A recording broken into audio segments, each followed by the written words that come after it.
नमस्कार, prime time debate के साथ मैं हूं दीपक कुमार। लालू का परिवार आयकर विभाग के शिकंजे में कसता चला जा रहा है। आईटी ने लालू परिवार की करीब 177 करोड़ की अचल संपत्ति को बेनामी एक्ट के तहत जब्त किया है। लालू परिवार को अब इस संपत्ति के सबूत देने होंगे, साथ ही ये बताना होगा कि उन्होंने ईमानदारी से ये संपत्ति बनाई है। हालांकि आईटी की कार्रवाई और नोटिस को डिप्टी सीएम तेजस्वी यादव ने अफवाह करार देते हुए चुनौती दी कि सबूतों के साथ कोई इल्जाम लगाया। इससे पहले बीजेपी नेता सुशील मोदी ने राबड़ी देवी और लालू यादव पर आरोप लगाया था कि दोनों ने सीएम और रेल मंत्री रहते लोगों को नौकरी और ठेके का प्रलोभन देकर जमीन लिखवाई। इन जमीनों पर कंस्ट्रक्शन कंपनी की साझेदारी में फ्लैट्स तैयार कराए, जिसमें 18 फ्लैट्स की मालकिन राबड़ी देवी हैं। क्या वाकई लालू का पूरा परिवार जमीन घोटाले का दोषी है, या फिर यह केंद्र सरकार की बिहार में सोची समझी सियासी दखल है? प्राइम टाइम में इसी मुद्दे पर बात करेंगे।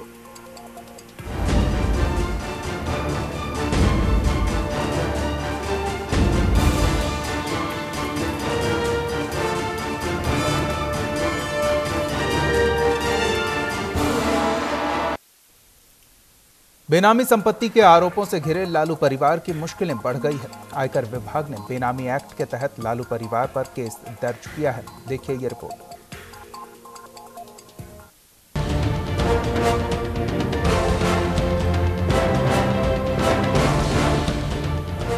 बेनामी संपत्तियों को लेकर लालू परिवार की मुश्किलें थमने का नाम नहीं ले रही हैं। आयकर विभाग ने आरजेडी सुप्रीमो लालू प्रसाद यादव, पूर्व सीएम राबड़ी देवी, तेज प्रताप यादव, तेजस्वी यादव और मीसा भारती पर बेनामी एक्ट के तहत केस दर्ज कर लिया है। लालू की बेटी और राज्यसभा सांसद मीसा भारती की दिल्ली और गुरुग्राम स्थित 2 संपत्तियां जब्त कर ली गई हैं। लालू यादव और राबड़ी देवी पर केस दर्ज। बेनामी एक्ट के तहत आयकर विभाग ने दर्ज किया केस। तेजस्वी और तेज प्रताप पर भी केस दर्ज। मीसा भारती की 2 अचल संपत्तियां जब्त। दिल्ली के एक मकान और प्लॉट पर कार्रवाई बेनामी ट्रांजैक्शन के तहत की गई। आयकर विभाग। राबड़ी देवी पर सुशील मोदी का आरोप। सीएम रहते हुए जमीन लेकर नौकरी देने का आरोप। गलत तरीके से बनाई 18 फ्लैट और पार्किंग की प्रॉपर्टी। कहने का मतलब है कि पूरा परिवार अब बेनामी एक्ट के जाल में बुरी तरह फंस गया है। जब्त हुई है, कौन सी जब्त हुई है, क्या डॉक्यूमेंट है आपके पास, क्या नोटिस है? और हमको तो समझ भी नहीं आता किस प्रकार के सूत्र हैं आपके। हमको नोटिस नहीं आता, लेकिन आप लोगों को हवा में पता नहीं कहां से बात पता चल जाता नोटिस आने की। तो ये जितनी बातें हैं, ये हमको कहीं ना कहीं से पॉलिटिकली वेंडेटा के आधार पर, राजनीतिक षड्यंत्र के आधार पर ये गलत अफवाहें, बातें चलाई जा रही हैं। और हम लोगों ने तो ये भी पहले से कहा है, हम लोगों ने ना कोई चीज छुपाया है, और इस पे हम लोग को बुलाया जाएगा, बात की जाएगी तो हम लोग हैं, हम लोग जवाब देने के लिए तैयार हैं। लेकिन अथॉरिटी कौन होगा, कौन होगा? आज कोई एलिगेशन लगाएगा, फलना जी आप लगाइएगा। डेली मेरा यही काम है। हम बिहार के उप मुख्यमंत्री हैं, हजारों काम है हमारे को। आप लोग सरकारी काम में तमाम ऐसी शक्तियां हैं जो बाधाएं बन रही हैं। बिहार का विकास होने से रोका जा रहा है। डेवलपमेंट जिस प्रकार से तेजी से बिहार में हुआ वो रोका जा रहा है। हम लोगों का रास्ता डाइवर्ट किया जा रहा है, और जिसका अस्तित्व नहीं है वो आरोप लगा रहे हैं, और जिन पे खुद आरोप लग गया उसका कोई जस्टिफिकेशन नहीं।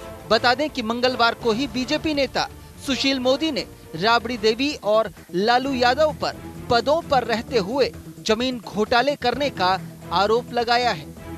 दिल्ली में भी इनकम टैक्स विभाग मिशेल पैकर से जुड़े मामले पर कार्रवाई कर रहा है, और हम लोगों ने पिछले दिनों ललन चौधरी का मामला सामने लाया था। मित्रों, आज एक और मामला है कि बिहार की पूर्व मुख्यमंत्री श्रीमती राबड़ी देवी, उनका पटना शहर में 18 फ्लैट है। यहाँ तो लोगों के पास 1 फ्लैट, 2 फ्लैट रिटायर होते होते और खरीद पाना या व्यवस्था कर पाना मुश्किल हो जाता है। लेकिन आज श्रीमती राबड़ी देवी 18 फ्लैट की मालकिन है, और केवल 18 फ्लैट नहीं है, इस 18 फ्लैट के साथ साथ उन सभी फ्लैट के लिए 18 पार्किंग प्लेस भी जो है वो उनके पास है। और ये जो 18 फ्लैट हैं ये कुल 18,652 स्क्वायर फीट में बने हैं। एरिया जोड़ लेंगे अगर आप तो 18,652 स्क्वायर फीट पर बने 18 फ्लैट की वो मालकिन है, और जिसकी कीमत आज की तिथि में कम से कम 20 करोड़ रुपए से ज्यादा होगी। सुशील मोदी ने राबड़ी देवी और लालू यादव पर सत्ता में काबिज रहते हुए कई तरह के प्रलोभन देकर जमीनें हथियाने का आरोप लगाया।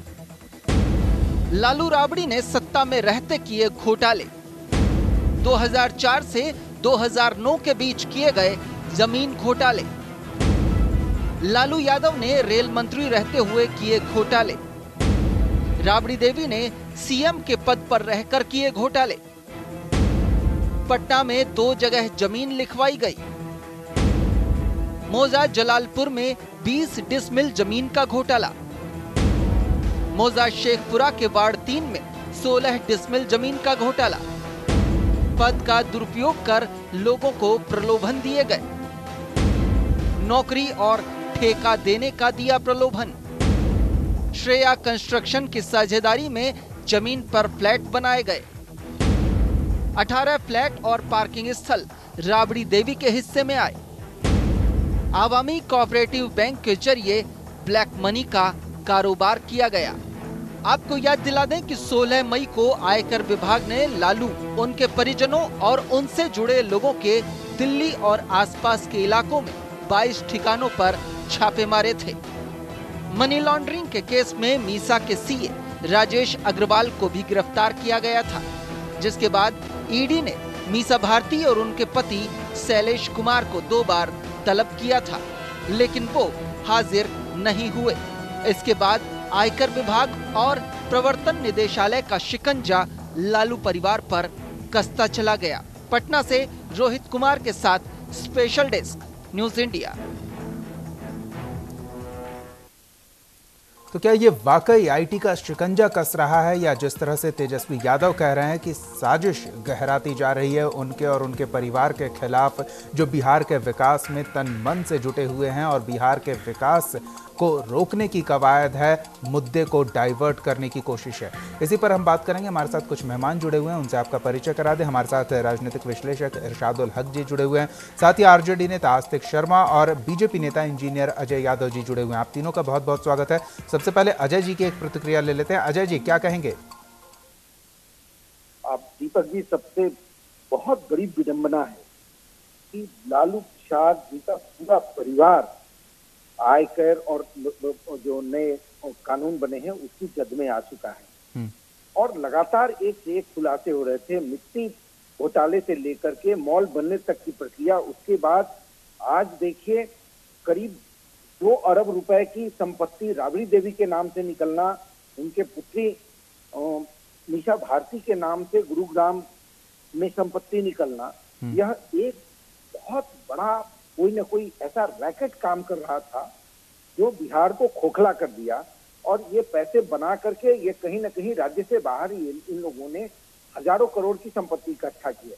मेरा मानना है कि पूरे परिवार के ऊपर इनकम टैक्स का मुकदमा लगना चाहिए, इनकी सारी संपत्ति सीज हो और यह पूरा परिवार जेल में रहना चाहिए। वो तो कार्रवाई चल रही है, लेकिन तेजस्वी यादव कह रहे हैं कि ये बस साजिशन है, खबरें प्लांट की जा रही है, ऐसी कोई कार्रवाई नहीं हो रही है। दीपक जी, तेजस्वी यादव से अगर पूछा जाए कि ये कितनी कंपनियों के मालिक हैं, ये अपनी कंपनियों के नाम नहीं बता पाएंगे। ये क्या बात करते हैं, अपने आप को उप मुख्यमंत्री कहने से हो जाएगा क्या? ये सारे वो तो कंपनियां चलाते ही नहीं, वो तो बिहार की सेवा में जुड़े हुए हैं। बहरहाल आते हैं आपके पास अजय जी, आस्तिक शर्मा जी की प्रतिक्रिया ले लेते हैं। क्या कहेंगे आस्तिक जी, इस तरह के गंभीर आरोप, एक तो सुशील मोदी पहले से ही पुलिंदा लेकर बैठे हैं और ऊपर से अब ये खबरें आ रही है। ये आरोप कोई नया आरोप नहीं है, मीडिया ट्रायल हो रहा है, मीडिया कोर्ट का आरोप है, न इनकम टैक्स का आरोप है, न ईडी का आरोप है। सिर्फ मीडिया और उसमें भाजपा के नेता दोनों मिलकर लालू जी के परिवार को बदनाम करने की एक साजिश के तहत यह सब हो रहा है। इनकम टैक्स विभाग का आज तक कोई विज्ञप्ति नहीं आया। इनकम टैक्स विभाग ने मात्र सम्मन किया है, 2 सम्मन किया है, 3 सम्मन होता है। इसमें इन्होंने बताया है कि किस कारण से नहीं आ रहा है। आज कैबिनेट की मीटिंग के बाद जिस तरह मुख्यमंत्री, उप मुख्यमंत्री और स्वास्थ्य मंत्री को पत्रकारों ने जिस तरह से कैमरा लेकर जिस तरह से पेश किया, यह एक लोकतांत्रिक व्यवस्था में ऐसी स्थिति नहीं है। अगर ये सवाल पूछना इनका हक है तो सवाल नहीं, जवाब देना भी नेताओं का अपना उनका स्वेच्छा है। लालू जी ने साफ कहा बिल्कुल हक है, लेकिन चुप्पी का मतलब अपने अपने तरीके से लोग लगाएंगे ना, तो इसमें खतरा ज्यादा होता है। आस्तिक जी मेरी बात सुनिए ना, यह मीडिया ट्रायल हो रहा है। जो काम लालू जी के लिए किया भाजपा ने, 15 साल तक लालू जी के खिलाफ 35 हेलीकॉप्टर घुमाते रह गए, कोई फर्क नहीं पड़ा। जब वोट की राजनीति में लालू प्रसाद को नहीं हरा पाए तो उन्हें कोर्ट की राजनीति में और मीडिया ट्रायल जो आज हो रहा है, यही 94, 95, 96 में शुरू हुआ था, जो चारा घोटाला के रूप में इनको जो केस करने वाले हैं पशुपालन घोटाला में, चारा घोटाला में 49 मुकदमा लालू प्रसाद जी के आदेश पर हुआ दर्ज, और वह व्यक्ति को जो केस दर्ज कराया उस व्यक्ति को एक्यूज बना दिया गया। क्या यह सिस्टम है? और आज इनकम टैक्स विभाग की नोटिस दिया है और मीडिया ने सारी संपत्ति को आस्तिक शर्मा जी, ये वही सिस्टम है जिसकी दुहाई आरजेडी सुप्रीमो और उनका परिवार दे रहा है और उसके आधार पर बिहार के विकास की कहानी कही जा रही है। आते हैं आस्तिक जी, आपके पास भी आते हैं, पूरा वक्त आपको तो नहीं दे सकते, बारी बारी से सबकी बातें सुनेंगे। मीडिया से कि कहां से लिस्ट प्रॉपर्टी की आई है जो सीज हुआ, और सीज होने का आदेश कहां है? बिल्कुल बिल्कुल, आपका सही सवाल है, तेजस्वी भी यही सवाल उठा रहे हैं। इरशादुल हक जी के पास चलते हैं। इरशादुल जी, अब तक राजनीतिक दलों की या फिर सियासतदानों की नैतिकता की बात करते थे, लेकिन लगता है अब बेशर्मी शब्द का इस्तेमाल करना पड़ेगा। लेकिन यहां उलझन ये है कि बेशर्म है कौन, जो बेवजह आरोप लगा रहा है या फिर उन आरोपों का बेवजह और बिना तर्क का जवाब दे रहा है? देखिए, ये एक बड़ी गंभीर परिस्थिति है। अभी पिछले लगभग 2.5-3 महीने से सुशील कुमार मोदी हर मंडे को अपना जनता दरबार लगाते हैं, उसके बाद एक आरोप लेकर के वो सामने आ जाते हैं और वो ये बताते हैं कि फलाने जगह की जमीन जो है उन्होंने फलाने से लिखवाई और उसमें अपार्टमेंट बना जी। इस तरह के कम से कम 1.5 से 2 दर्जन अभी तक आरोप जो है सुशील कुमार मोदी लगा चुके हैं। बिल्कुल। इधर जो आज खबर आई है कि इनकम टैक्स डिपार्टमेंट ने लालू राबड़ी परिवार की 12 जायदाद को जब्त किया है, ये खबरों में बताया गया है कि उसने जब्त किया है। अब यहाँ पे सबसे बड़ा सवाल यह है कि अगर इनकम टैक्स ने जब्त किया है तो इसका मतलब यह नहीं हो गया कि वो उनकी जो जितनी प्रॉपर्टी है वो इलीगल है, वो कानून के दायरे में आ गया। अगर लालू राबड़ी परिवार यह साबित कर देता है कि उन्होंने जो संपत्ति अर्जित की है वो कानूनी तरीके से अर्जित की है, वैध तरीके से अर्जित की है, तो फिर उसमें कोई मामला नहीं रह जाता है। लेकिन यहाँ पे एक गंभीर मुद्दा यह है कि मैं इस बात के लिए परेशान हूँ कि 1997 में जब चारा घोटाला सामने आया तो लालू प्रसाद यादव की छवि को आघात पहुंचा। उसके बाद जब 2015 में लालू प्रसाद के 2 बेटे मंत्री बने तो उनके ऊपर भी घोटाले के आरोप लगे, जिसकी वजह से एक परसेप्शन समाज में बनता चला जा रहा है कि आरोप जो उनके ऊपर है वह कहीं न कहीं किसी न किसी तौर पे ये भ्रष्टाचार में लिप्त है। अब ये जो है लालू प्रसाद और उनके परिवार के ऊपर है कि वो इससे कैसे उबर पाते हैं। अजय जी, एक ऐसा व्यक्ति जो शून्य से सत्ता के शिखर तक पहुंचा, फिर उसके पर काट दिए गए, उस पर आरोप लगाए गए, ट्रायल चला और फिर दोषी भी साबित हो गए, लेकिन अभी एक मामला उच्च अदालत में चल रहा है, वो आदमी फिर से उड़ान भर रहा है। क्या इस बात की चिंता है विरोधी खेमे में?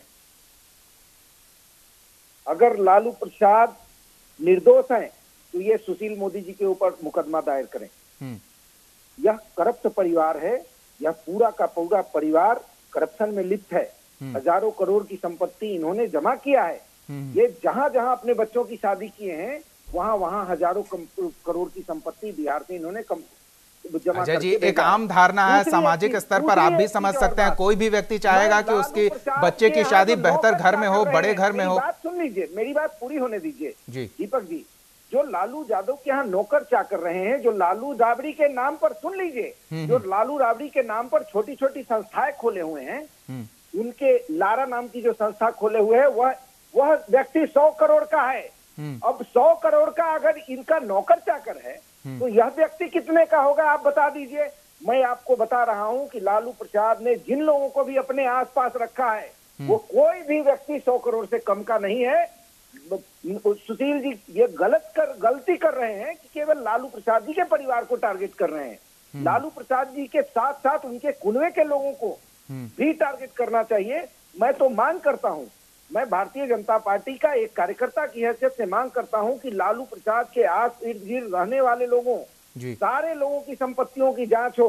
अगर लालू प्रसाद चाहते हैं कि भारतीय जनता पार्टी के भी लोगों की संपत्ति की जांच हो तो वो निश्चित रूप से जांच करा लें। अजय जी, मैं यह चार्ज लगा रहा हूं, लालू के आसपास अगर रहने वाले लोग सभी 100 करोड़ी हैं जैसा कि आप आरोप लगा रहे हैं, तो हो सकता है उनके गौशाला की सभी गायें कामधेनु हो। की चोट पर मैं बोल रहा हूं, ये आशिक शर्मा जी को भी पता है कि कौन ऐसा व्यक्ति है जो लालू के साथ रहता था जिसके पास 5 बीघा 10 बीघा जमीन पटना में नहीं है। एक आदमी का नाम आशिक शर्मा मुझे बता दें।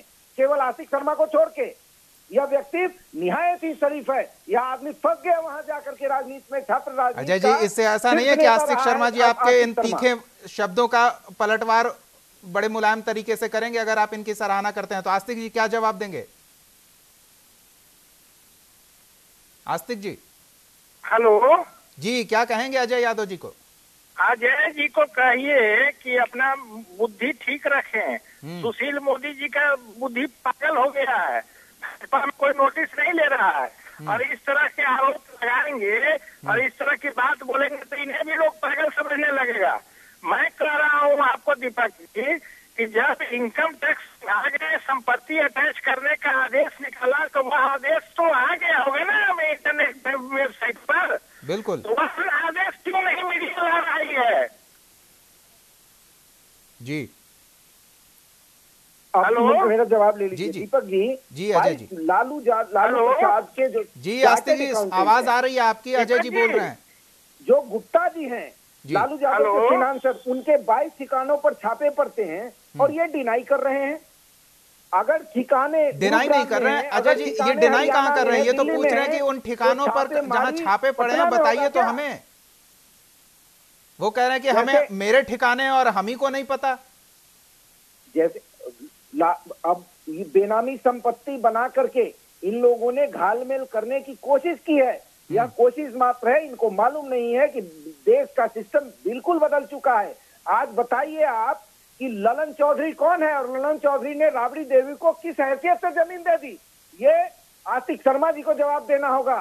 ये मानसिक रूप से सब लोग बीमार लोगों के साथ रहने लगे हैं। आशिक शर्मा लालू यादव या उनके परिवार के सदस्य या उनके सीए को सुशील मोदी से संपर्क करना चाहिए ताकि पता चले कि कितनी संपत्ति उनकी अपनी है जिसके बारे में उन्हें खुद जानकारी नहीं है। इरशादुल जी, लेकिन एक के बाद एक आरोप केवल जुबानी आरोप नहीं। सुशील मोदी हर प्रेस कॉन्फ्रेंस में कागजों का पुलिंदा लेकर बैठते हैं और जो कागज है वो सरकारी दस्तावेज की तरह नजर आते हैं, फोटोकॉपी उसके हैं। तो ऐसे में मुश्किल हो जाता है उन आरोपों को दरकिनार कर देना।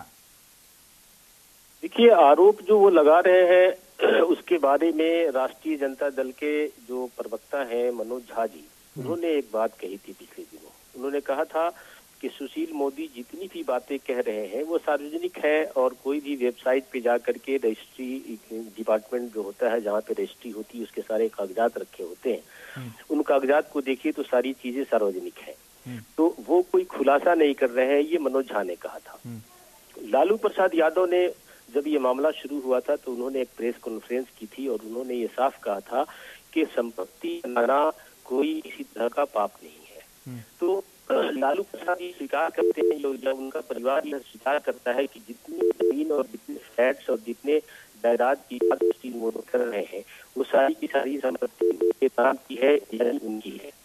तो अब सवाल यह है कि अगर कोई 10,000 करोड़ नहीं, 20,000 करोड़ नहीं, 1 लाख करोड़ की कोई प्रॉपर्टी रखता है और वो ये इस बात को स्वीकार करता है कि हाँ ये हमारी प्रॉपर्टी है, इसके बाद मामला कानून का जाता है, इनकम टैक्स का जाता है, इंफॉर्मेशन डायरेक्टरेट का ईडी का जाता है। अब ये कानूनी प्रक्रिया है कि कानून के सामने अगर मान लीजिए कि इनकम टैक्स डिपार्टमेंट ने उनकी प्रॉपर्टी को सीज की है, अटैच किया है, तो अब ये कानूनी लड़ाई लड़ी जाएगी और उसमें लालू प्रसाद यादव और उनके परिवार को यह साबित करना होगा कि जो हमने प्रॉपर्टी बनाई है वो गैर कानूनी नहीं है। तो ये सीधा मामला है। आरोप अगर सुशील कुमार मोदी लगा रहे हैं तो उस आरोप के बारे में लालू के परिवार का कोई सदस्य ये नहीं कह रहा है कि हमारी प्रॉपर्टी नहीं है, वो तो साहब खुलेआम कह रहे हैं कि हाँ हमारी प्रॉपर्टी है। तो जब ये उनकी प्रॉपर्टी है, वो स्वीकार कर रहे हैं, तो फिर और जो सरकारी एजेंसियां हैं उनको इस पे शक है कि आपने ये प्रॉपर्टी कहाँ से बनाई, कैसे बनाई। तो अब ये एक ही रास्ता रह जाता है कि लालू प्रसाद यादव जिन्होंने स्वीकारोक्ति कर ली है, उनको यह साबित कर देना होगा कि उन्होंने जो भी प्रॉपर्टी बनाई है वो कानूनी तौर पे बनाई है। तब जाकर के चीजें दूध का दूध और पानी का पानी सामने आएगा। बिल्कुल। आस्तिक शर्मा जी, क्यों नहीं लालू प्रसाद या फिर उनके परिवार के वो सदस्य जिन पर इस तरह के गंभीर आरोप लग रहे हैं, वो खुलकर आरोपों का जवाब दे रहे हैं? मैं बता रहा हूँ, सारी प्रॉपर्टी पब्लिक डोमेन में इनकम टैक्स, ईडी और जितने विभाग होते हैं उनको रिटर्न में दाखिल किया हुआ है। सारा प्रॉपर्टी, कोई अवैध प्रॉपर्टी नहीं है। सारी प्रॉपर्टी मेहनत की कमाई से, दूध का व्यवसाय से और जो इनका बिजनेस से प्राप्त हुआ है उसके द्वारा बनाई गई है। और बिजनेस करने में सिर्फ नंदकिशोर यादव का ही बरकत आता है क्या? जो एक मिनट सुनिए दीपक जी। हेलो हेलो जी, सुन रहे हैं आस्तिक जी, आप बोलिए। जो नंदकिशोर यादव जी अपनी पत्नी का इलाज कराने के लिए लालू जी से आकर मदद मांगे थे 2 लाख रुपया, आज उनकी जो प्रॉपर्टी आ गई, उनकी कहाँ से बरकत आ गई? सुशील मोदी जी की जो प्रॉपर्टी आ गई वो कहाँ से आ गई? उस पर चेक नहीं होगा, उस पर मीडिया ट्रायल नहीं होगा। सिर्फ लालू जी की ही प्रॉपर्टी पर सारे लोग का नजर सब अटैच भी हो गया। मेरा कहना कुछ नहीं है, कानून अपना काम करता है। इनकम टैक्स विभाग को अगर गलत लगेगा, नोटिस दिया है, जवाब उसका दिया जाएगा। वकील ने जवाब दिया, उन्होंने खुद बोला। लेकिन मीडिया ट्रायल बंद होनी चाहिए और मीडिया अगर रिपोर्ट करे तो वो फैक्ट पर करे। अभी इनकम टैक्स विभाग का आदेश दिखा दे बिहार की जनता के सामने। अजय जी, कयासों पर ये तमाशा क्यों मचा है? मैं व्यक्तिगत रूप से लालू प्रसाद के परिवार की संपत्ति को जानता हूं बहुत हद तक। मैं आपको बता रहा हूं कि लालू और राबड़ी, खास करके राबड़ी जी के जो तीनों भाई हैं, ये कोई 100 करोड़ से कम का नहीं है। भाई आप बात क्यों नहीं मानते? ये झांसा दे रहे हैं ये आस्तिक शर्मा जी। कोई 100 करोड़ से कम का होगा, मैं अपनी एक तरफ की मूंछ कटवा करके घूम लूंगा। आप क्या बात करते हैं? मैं नेशनल टीवी पर इस बात को कह रहा हूं, इनकी पूरे खानदान के लोग इन चीजों में लिप्त हैं। इन लोगों ने इतना अकूत संपत्ति और धन बनाया है जिसकी कल्पना बिहार के यादव समुदाय के लोग नहीं करें। कम से कम ये दर्जनों कंपनियों के मालिक तो इनके बेटे हैं। इनकी संपत्ति मैं व्यक्तिगत रूप से जानता हूं कि कितनी है। अगर किसी को जरूरत पड़े तो आप हमसे मदद ले सकते हैं। सुशील मोदी को मदद करें, उन्हें सहूलियत होगी। बहरहाल इरशादुल हक जी, क्या ये बदनाम करने की कोशिश है? जिस तरह से अभी आपने कहा कि चारा घोटाला का मामला जब आया था तो उस वक्त लालू प्रसाद शिखर पर थे और एक बड़ा धब्बा उन पर लगाया गया, और कानूनी प्रक्रिया के तहत जिस तरह की कार्रवाई हुई वो हम सब देख रहे हैं। अब तेजस्वी यादव, तेज प्रताप और मीसा अगली पीढ़ी के ये आरजेडी के नायक के तौर पर उभर रहे हैं। तो क्या इनके करियर से विरोधी खेमे को परेशानी है? जिस तरह से ये आगे बढ़ रहे हैं उससे परेशानी है, या फिर वाकई में कहीं आर्थिक घालमेल है? देखिए, ये कह देना बहुत मुश्किल है कि लालू राबड़ी परिवार ने जो किया है, जो धन अर्जित किया है, वो आर्थिक घालमेल है। न मैं कह सकता हूं, न आप कह सकते हैं, और आज की तारीख में इनकम टैक्स डिपार्टमेंट भी ये दावे के साथ नहीं कह सकता है कि ये जो प्रॉपर्टी अर्जित की गई है वो भ्रष्टाचार के जरिए की गई है। अगर यही बात इनकम टैक्स डिपार्टमेंट को पता होता तो वो सीधे कहते कि भाई चलो, एक कानूनी प्रक्रिया के तहत उन्होंने काम किया है और लालू प्रसाद यादव के परिवार को यह साबित करना है कि उन्होंने जो प्रॉपर्टी अर्जित की है वह गैर कानूनी तरीके से नहीं की है। पहली बात यह है। दूसरी बात यह है कि इस बात से किसी को इनकार नहीं हो सकता कि जो भी केंद्रीय एजेंसियां हैं उसका दुरुपयोग हर सरकार ने हर वक्त अपने सत्ता के दौर में किया है। लेकिन इसका एक तीसरा पक्ष है। तीसरा पक्ष ये है कि 1997 में जब चारा घोटाला का केस हुआ था, उसके बाद केस लड़ा गया, केस चीजें हुई और लालू प्रसाद यादव को सजा भी दी गई। इस सब के बावजूद लालू प्रसाद यादव का जो जनाधार है, जो राजनीतिक जनाधार है, उस पर कोई असर नहीं पड़ा और उसका नतीजा ये हुआ कि 2015 में जब वो सत्ता में पुनर्वापसी करते हैं, सत्ता में पुनर्वापसी के बाद वो चूंकि सजा याफ्ता थे तो उनको किसी तरह से डायरेक्ट वो सत्ता का हिस्सा नहीं बन सकते थे, इसलिए लालू प्रसाद के 2 बेटे मंत्री बनाए गए। अब जब 2 मंत्री बेटे मंत्री बनाए गए तो उनके सामने ये बहुत बड़ी चुनौती है कि वो खुद को साबित करें कि उन्होंने भ्रष्टाचार के द्वारा धन को अर्जित नहीं किया है। ये सारी चीजें हैं। अब एक तीसरा पक्ष यह है कि जो भी क्षेत्रीय दल हैं, आपको याद होगा कि जब जयललिता सत्ता में थी तो उनके ऊपर भी आरोप लगे थे, वो जेल गई थी और फिर वो केस लड़ने के बाद वो जीती थी, उसमें से उनके ऊपर से भ्रष्टाचार के सारे आरोप वापस ले लिए गए थे। तो लालू प्रसाद यादव और उनके परिवार के पास ये अवसर है एक लोकतांत्रिक देश में लोकतांत्रिक प्रक्रिया से, कानूनी तौर तरीके से इनको यह साबित कर देना है कि हमने भ्रष्टाचार नहीं किया है। लेकिन जब तक ये चीजें साबित नहीं हो सकती हैं, पब्लिक डोमेन में लोगों के परसेप्शन में ये जो एक एहसास जो बलवती होता जा रहा है, ये जो चीजें धारणा बनती जा रही हैं कि भ्रष्टाचार हुआ है, यह एक गंभीर मामला है और ये बड़ी गंभीर चुनौती है। इससे कैसे निपटेंगे लालू परिवार के लोग, यह उनके लिए बहुत अगर बड़ा वो आर्थिक घालमेल के आरोप साबित भी होते हैं तो वो उतने नुकसानदेह नहीं होंगे जितने ये आरोप जो लगातार पिछले 80-85 दिनों से लगाए जा रहे हैं वो छवि को नुकसान पहुंचा रहा है। आरजेडी के सबसे प्रमुख और कद्दावर नेताओं की छवि को ये आरोप प्रभावित कर रहा है। देखना होगा कि ये शिकंजा और कसता है या फिर जिसे साजिश कहा जा रहा है उस साजिश का आरजेडी प्रमुख और उनका परिवार पर्दाफाश करता है। फिलहाल बहुत बहुत धन्यवाद इरशादुल हक जी, आस्तिक शर्मा जी और engineer Ajay Yadav ji news India के साथ जुड़ने के लिए, इस चर्चा में शामिल होने के लिए। प्राइम टाइम डिबेट में फिलहाल इतना ही। आप देखते रहिए न्यूज़ इंडिया।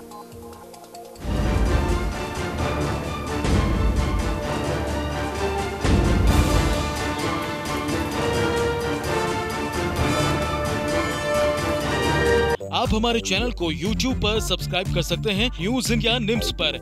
इसके अलावा आप ट्विटर पर भी हमें न्यूज इंडिया 17 पर फॉलो कर सकते हैं। फेसबुक पर आप newsindia.nimsuni पर हमें लाइक कर सकते हैं।